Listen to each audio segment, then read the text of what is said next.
Assalamualaikum warahmatullahi wabarakatuh. Bismillah walhamdulillah wala hawla wala quwwata illa billah. Ashhadu an la ilaha illallah wahdahu la syarika lah wa ashhadu anna sayyidana Muhammadan abduhu wa rasuluhu la nabiyya ba'dah. Wassalatu wassalamu ala rasulillah Sayyidina Muhammad ibn Abdillah wa ala alihi wa ashabihi wa man wala, amma ba'du. Hadratul mukarramin, para alim, para ulama, para guru, para kiai, wabil khusus DKM Masjid Jami Ar-Rahmah beserta jajarannya, yang saya hormati jamaah salat subuh berjamaah yang mudah-mudahan selalu senantiasa dalam ridhonya Allah Subhanahu wa taala. Terus menerus marilah kita selalu panjatkan puji dan syukur kita kehadirat Allah Subhanahu wa taala yang memang dialah zat pemilik segala pujian atas segala nikmat yang Ia berikan kepada kita, termasuk nikmat iman, nikmat Islam, sehat walafiat, dan dengan segala nikmat itu alhamdulillah dengan izinnya kita bisa menunaikan salat subuh berjamaah. Mudah-mudahan apa yang kita lakukan semuanya Allah terima dengan segala keridhoannya.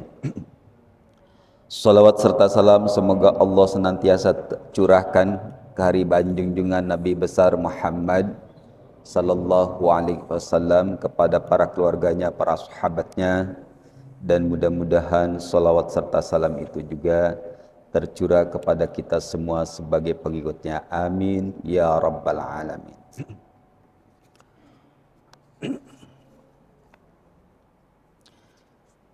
Marilah kita teruskan kajian kita tentang sirah nabawi. Namun sebelum itu, marilah kita bacakan suratul Fatihah, terutama sekali kita khususkan untuk pengarang kitab yang kita gunakan kitabnya. Mudah-mudahan mereka semua mengizinkan kita untuk mengambil dari apa yang mereka tuliskan. Ila hadratin Nabi Mustafa Muhammadan sallallahu alaihi wasallam wa ala alihi wa sahbihi wa dzurriyyati wa ahli baitihil kiram wa jami' ikhwani minal anbiya'i wal mursalin wal awliya'i wasyuhada'i was salihin was sahabati wat tabi'in wal ulama'il 'amilin wal musannifin al mukhlasin wal muqarrabin wal khususan lil musannif hadzal kitab أن الله أن يعلى درجاتهم في الجنة ونفعنا الله بعلومهم وأسرارهم وأنوارهم في الدنيا والآخرة وإلى جميع أرواحهم من الجماعة غفر الله. الفاتحة. أعوذ بالله من الشيطان الرجيم. بسم الله الرحمن الرحيم. الحمد لله رب العالمين الرحمن الرحيم مالك يوم الدين إياك نعبد وإياك نستعين اهدنا الصراط المستقيم صراط الذين أنعمت عليهم غير المغضوب عليهم ولا الضالين آمين.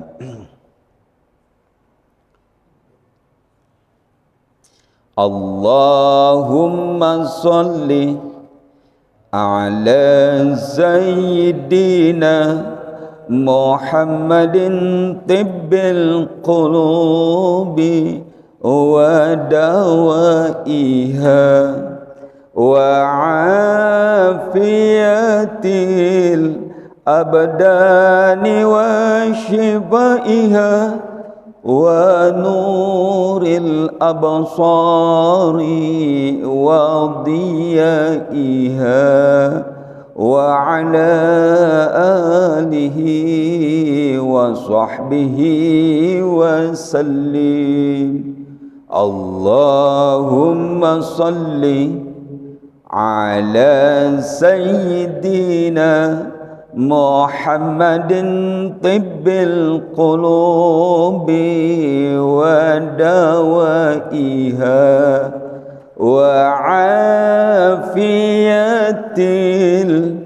الأبدان وشفائها ونور الأبصار وضيائها وعلى آله وصحبه وسلم.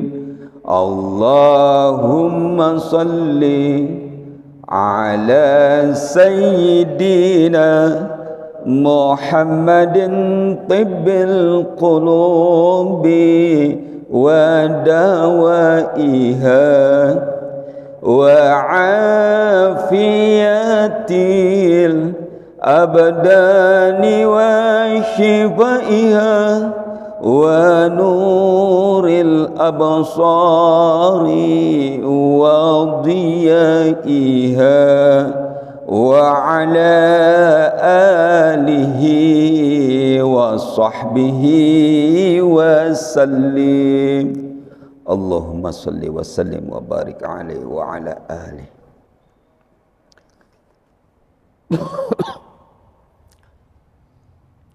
Baik, kita flashback dulu bahwa kemarin kita sudah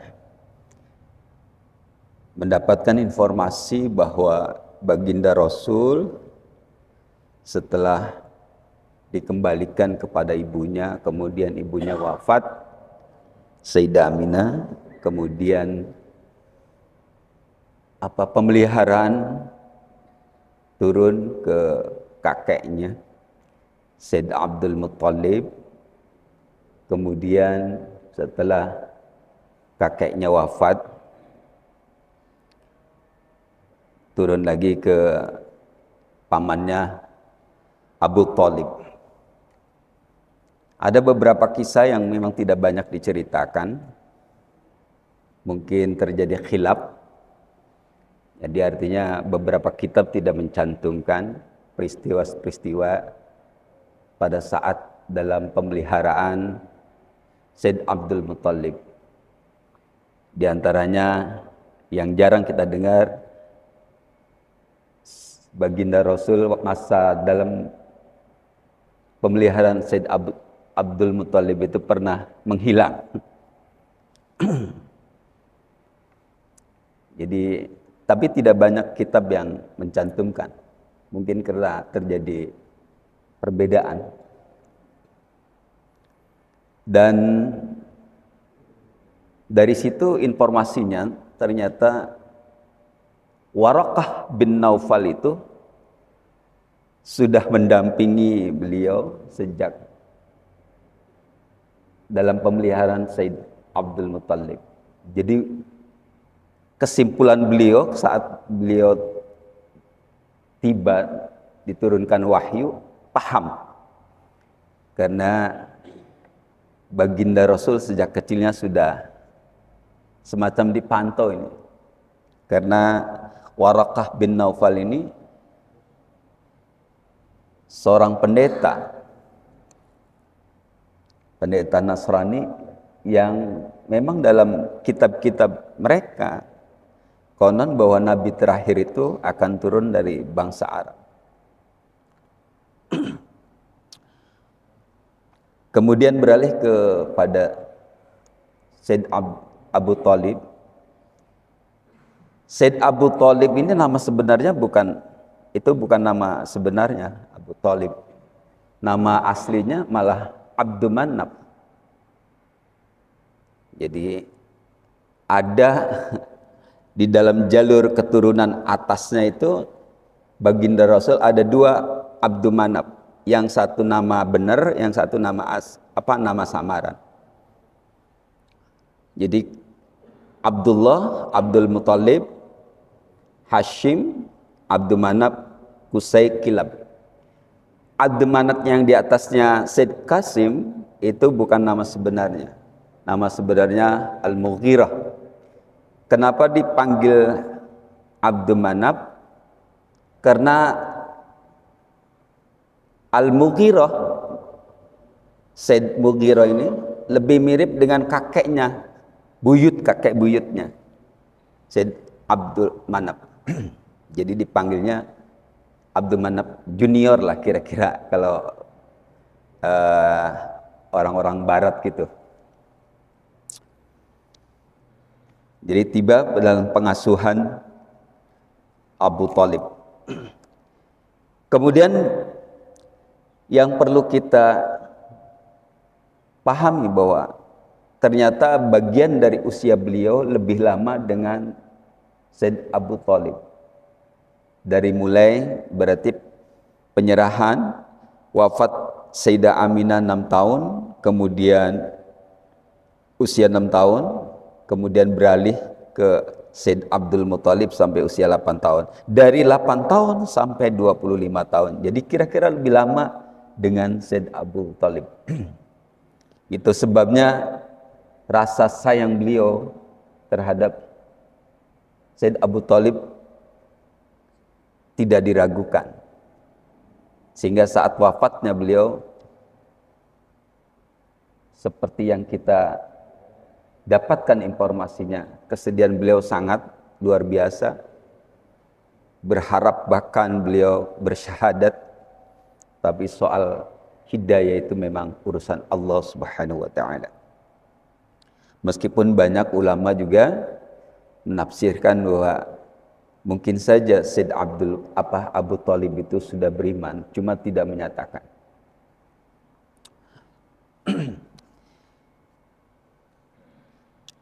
Baik, kita teruskan sambil flashback. Bagian tentang perjalanannya ke Syam. Bismillahirrahmanirrahim. Qala al-musannif rahimahullah wa nafa'anallahu bi'ulumihi fid dharain. Ra'yatul ghanami wa safratuhul ula ila Syam. Tentang gembala tentang penggembalaan beliau terhadap kambing-kambing dan perjalanannya yang pertama ke Syam.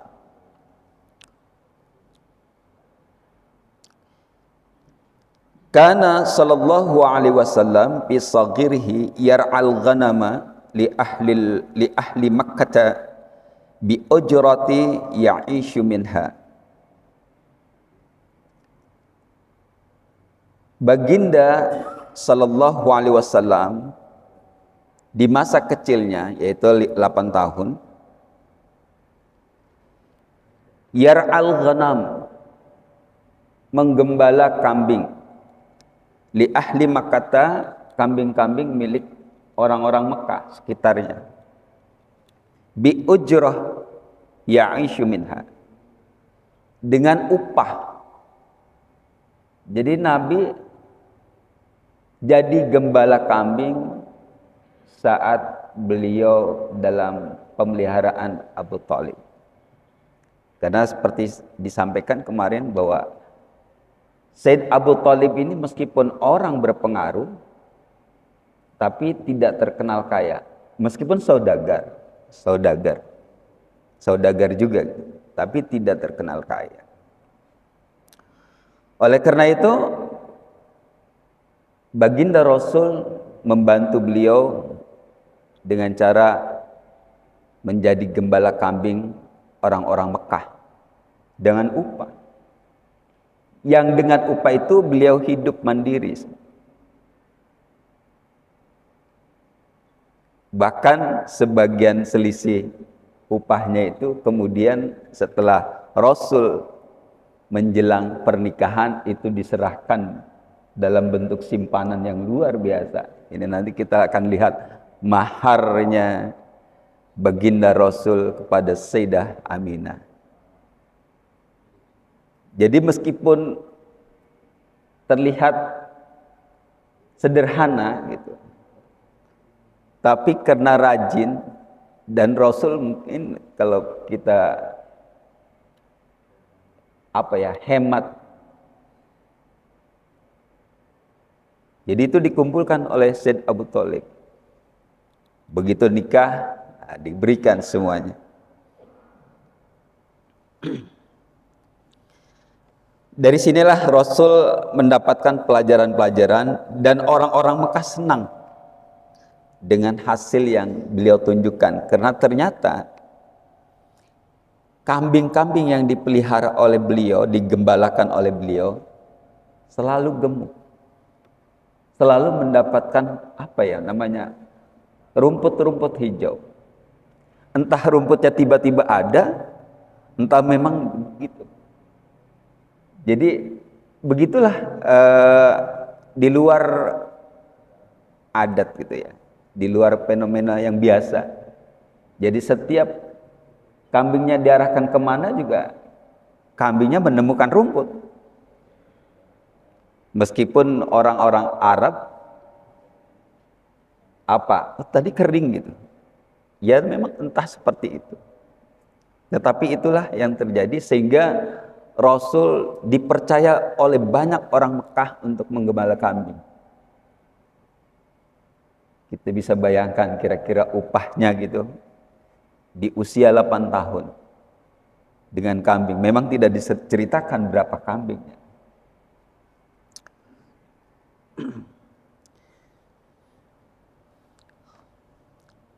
Walamma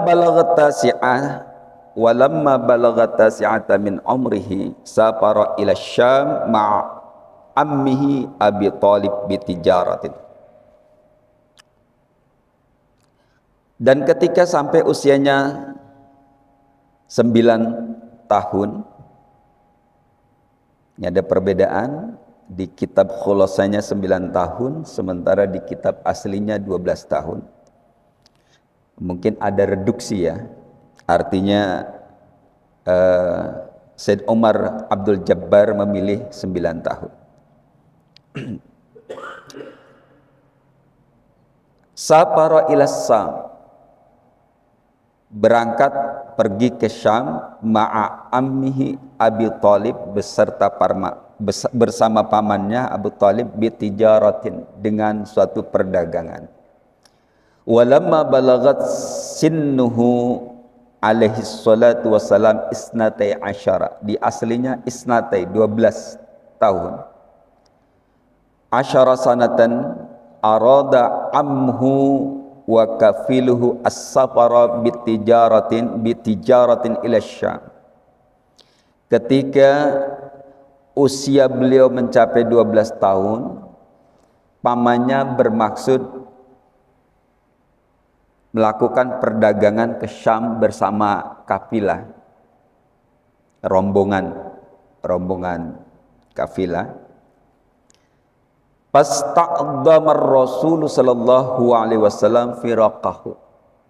Namun ketika mau berangkat, ketika ini diutarakan oleh Said Abu Thalib kepada baginda Rasul kecil ini terasa berat. Tapi tidak diceritakan merengek ya, cuma ista'dham, merasa berat ditinggal Said Abu Thalib. Usia 12 tahun. Jadi agak beratlah. Dia kelihatan dari muka Rasul. Berat.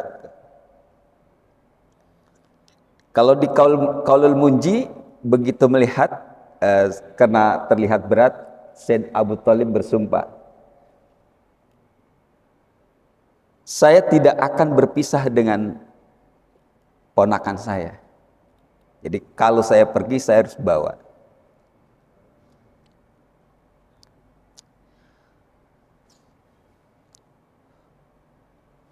Fariqalahu wa akhadahu mahau. Akhirnya Said Abu Thalib membawa beliau bersamanya untuk berdagang. Sebenarnya tadinya mungkin tidak akan dibawa, karena perjalanan Mekah Syam itu bukan perjalanan yang ringan. Artinya anak-anak kecil mustahil ikutlah usia 12 tahun. Mungkin kelelahan. Itu sebabnya awalnya mungkin tidak diajak. Tapi karena terlihat di wajah beliau berat, di wajah Rasul kecil ini berat, nggak tega, akhirnya Said Abu Thalib membawa serta. Wa hadhihi hiya rihlatul ula, dan ini adalah perjalanan pertama beliau. Walam yamkusu fiha illa qalilan. Dan di sana di Syam tidak lama, sebentar. Mengapa sebentar? Nah, itu ada. Wa qad asyrafa ala rijalihi al-qafi' wa qad asyrafa ala rijalil qafilah wa hum bi qurba Busyra.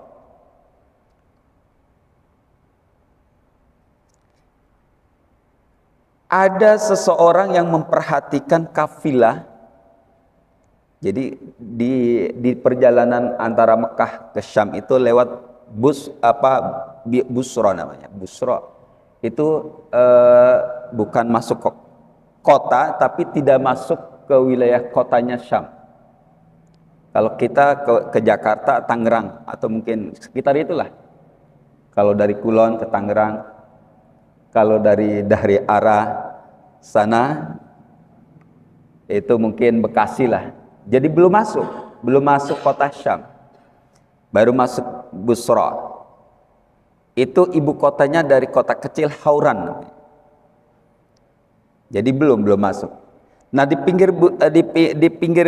dalam lintasan itu, di kota Busra itu ada gereja. Sebagaimana gereja-gereja yang kita lihat bentuknya seperti itu, agak tinggi, ada balkonnya.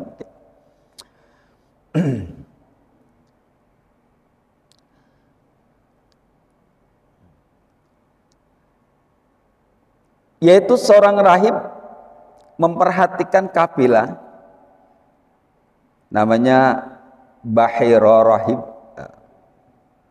nama aslinya Georgius gitu ya, apa George lah, Georgius Rahib.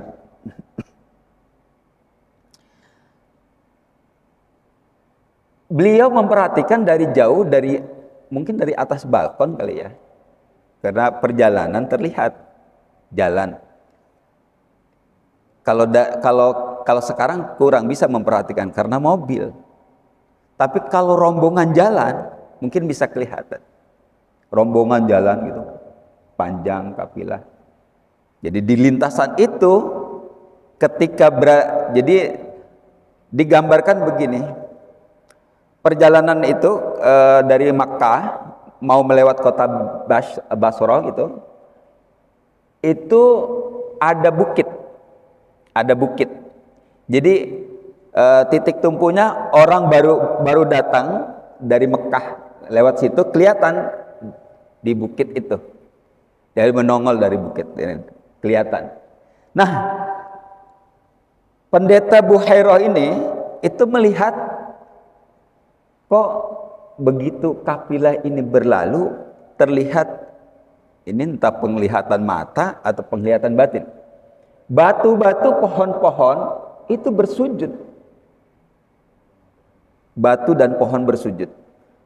Mungkin jarak pandang kita, kalau ini kita bayangkan bukan di Jakarta, di tanah Arab, di mana padang pasir yang jauh itu bisa kelihatan. Maksudnya lurus, pandangan bisa lurus, jauh kelihatan.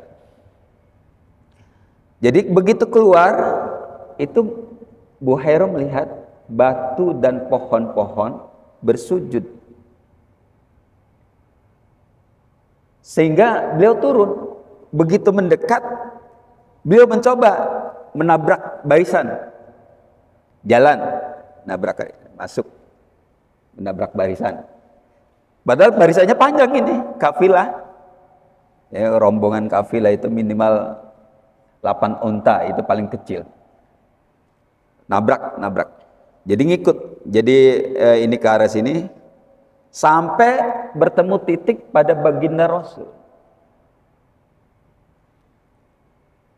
Jadi beliau bukan hanya melihat itu, melihat batu-batu bersujud, pohon bersujud, dan awan.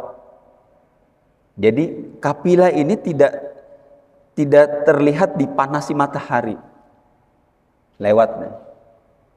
Sehingga beliau turun menabrak barisan, Jadi barisan berlawanan, barisan baru setelah sampai Rasul dipegang Rasul.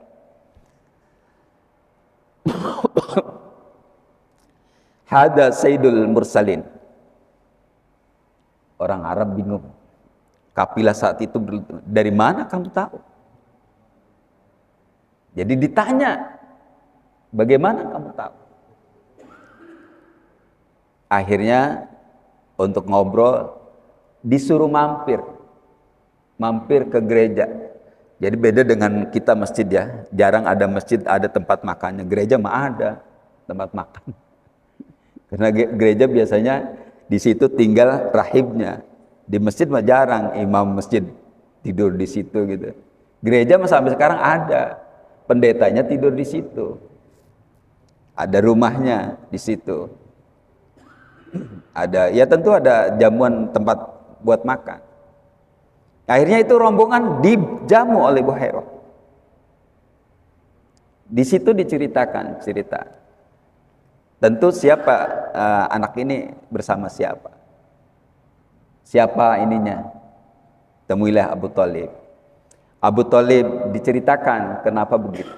Bahwa tidak pernah ada pohon dan batu bersujud kecuali kepada seorang nabi.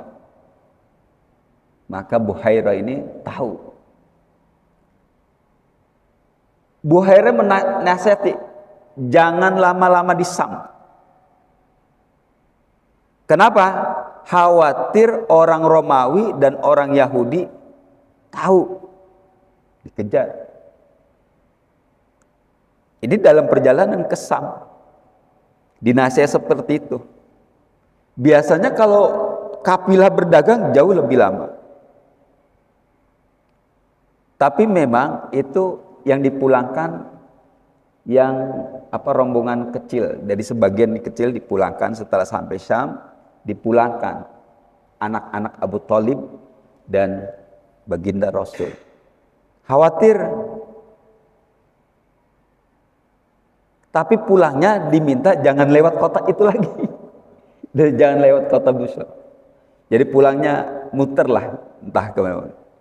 Jadi jalurnya saya belum lihat di peta itu jalurnya gini. Jadi lewat sekarang dari lewat Bekasi kemudian lewatnya lain, mungkin lewat Bogor. Entah itu lebih dekat atau lebih jauh. Tapi tidak lewat di jalan yang sama.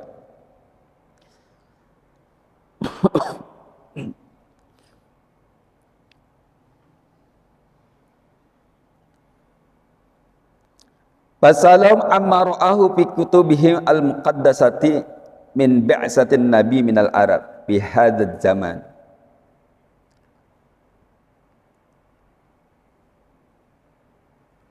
Di kitab ini memang ditanya di Nurul Yakin ini, Buhairah nanya, apa ada orang yang mengaku nabi?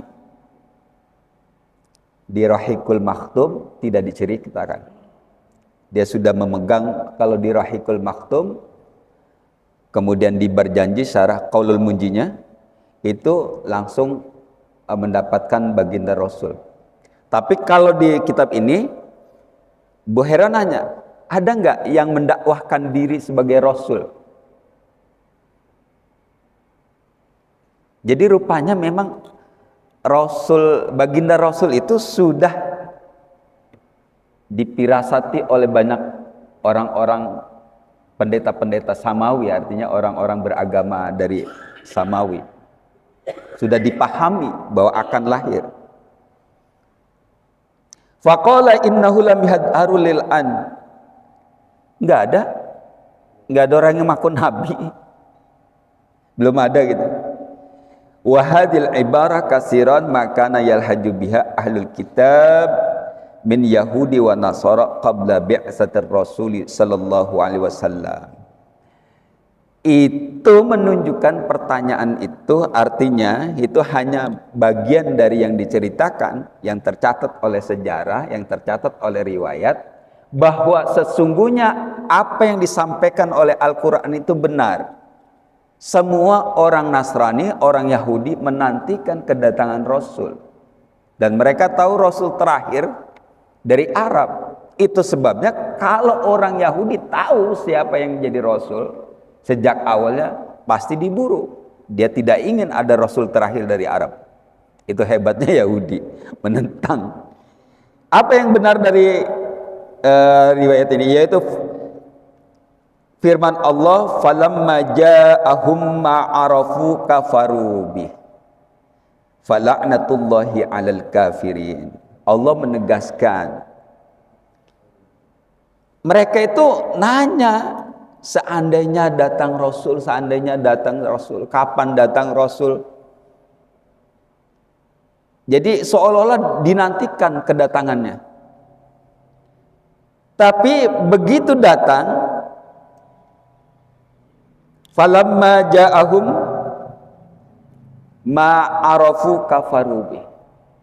Tetapi begitu datang yang beliau kenal, dan memang dikenal, artinya di dalam kitab-kitab mereka ada tanda-tanda kerasulan, itu cirinya apa. Begitu datang dan mereka tahu itu tandanya, kafarubi. Mereka justru mengingkarinya. Jadi Allah menyindir, memberikan sindiran.